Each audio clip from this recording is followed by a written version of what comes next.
Today's product review focuses on a keyboard that's definitely one of the more unique devices I've reviewed recently.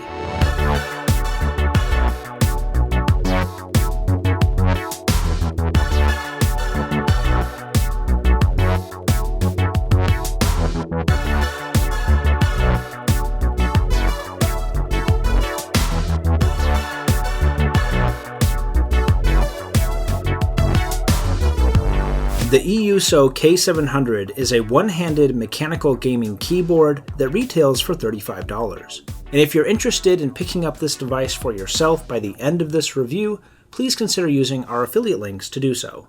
The K700 literally looks like someone took a standard QWERTY keyboard and chopped it in half, but there's a very good reason behind this.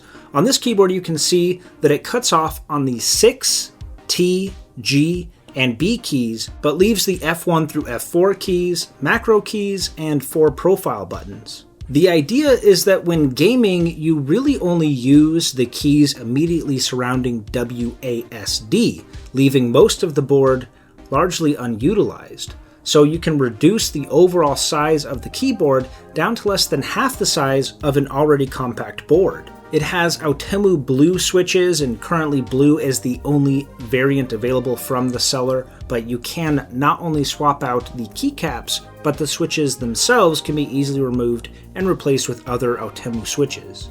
It has a detachable magnetic wrist rest and 4 macro keys, which by default function as F1 through F4. It also has 4 profile buttons at the top of the board, and by default those function as F9 through F12, and also when you press them, they change the lighting effects. And if you look alongside the profile buttons, you'll also see a record button, which is necessary to set the macros.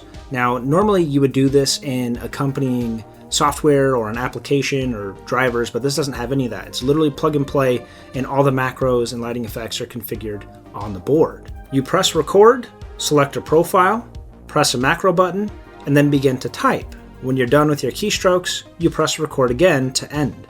And now simply by pressing the profile button and an accompanying macro key, you can get it to do any keystroke you want. And there's a total of 16 possibilities for macros, since there are 4 macro keys for each profile. This is obviously helpful, but you're limited to only the keys available on the keyboard. You can't, for example, press record and then type on another keyboard and then end the recording and expect it to capture that, because it's not on your computer that's capturing it, it's captured on the device itself. So you're limited to only the keys available there. I've seen people use macros to quickly type out long messages that you send on a regular basis, but that's not really possible here unless, of course, your correspondence only contains letters that reside on the eastern side of the keyboard. It has a detachable cable that attaches to the board via USB-C, which was a pleasant surprise. And alongside that, you'll see a convenient USB pass-through. The perimeter of the board and the entire bottom is a shell of non-textured plastic, but the top is completely covered in a thick metal backplate. As you can see, there are Rgb lighting effects, and there are 5 effects to choose from. You can either select a profile to get them going, or simply press Function and Spacebar. And those effects are horizontal rainbow, fade, ripple, radial rainbow, and ghost. This represents a massive step up in quality over previous E-Yooso products that I've reviewed, which tend to be very, very far on the budget end of the spectrum. So seeing a metal backplate and real mechanical switches and RGB lighting, good RGB lighting, is definitely a surprise and a welcome one. The only cheap feeling element of the board is the wrist rest, which appears to be completely hollow, but considering it just has to sit there, I guess that's excusable. It's held to the board with very strong magnets, which will not come detached easily and actually allow for some flexibility. They're generous with the rubberized pads on the bottom of the board, and depending on where you set up shop, this could be very useful. The cable is not braided, which is a little bit of a letdown, and it's relatively short. It's only about 1.5 meters, maybe a little bit less, and I think we've come to expect our cables for our peripherals to be closer to that 2-meter range, and that's definitely going to affect your possible console gaming, as with a recent update, you're able to play on the Xbox with a keyboard and mouse. That's not going to be easy unless you have your Xbox set up in a desktop type scenario like I have here, which is a shame because console gaming would be a perfect use case for a compact little device like this. And I did try it out on the Xbox and it seems to work fine.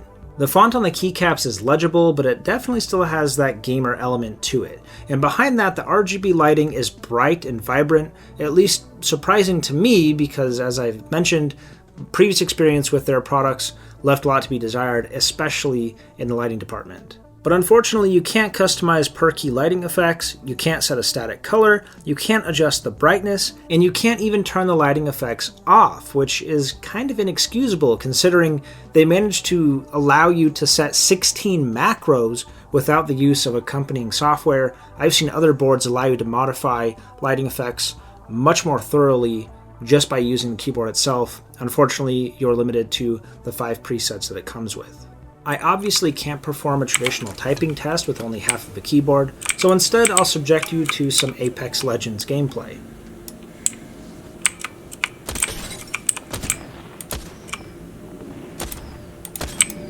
As you can obviously see, despite this being a gaming-focused peripheral, it doesn't actually make you any better. My experience with the keyboard was really good, especially considering the price. They're able to get this price so low because the mechanical switches are some of the most expensive components on a mechanical keyboard. So by reducing the overall key count to less than half of a regular compact board, they're able to save a lot of money, but you still retain a majority of the functionality you would need for gaming.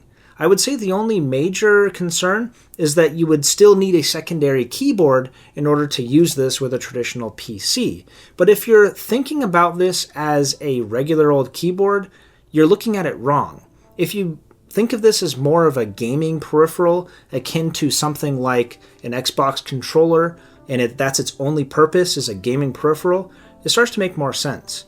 Now, it may seem superfluous to have 2 keyboards, but we do that already with a lot of other peripherals. For example, you may have multiple pairs of headphones for listening to music, video editing, and gaming. I obviously have multiple microphones for a lot of different use cases. For live streaming, I have a blue snowball back there, I have a microphone for recording audio for these videos, and I have a microphone attached to my headset for gaming. So it's not really that out of the ordinary to consider having multiple peripherals for different use cases. Just because you like to type on one keyboard doesn't necessarily mean you want to game on it too, and for that reason it's tough to summarize my experience of such a unique product into a simple yes or no recommendation. The keyboard is obviously a purpose-built gaming device. It's not intended for typing or for regular desktop use. It's intended more for someone who maybe games on the go, goes to tournaments, or maybe even someone that's looking to have a single use case device. This might just be a solution for you.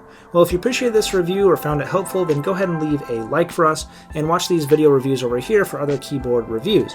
And also check the video description where you will find links to this product on Amazon and also a link to a giveaway that we're doing right now. We're giving away a Turtle Beach Elite Atlas, and you can again watch that video review here. Thanks for watching, guys, and we'll catch you in the next one.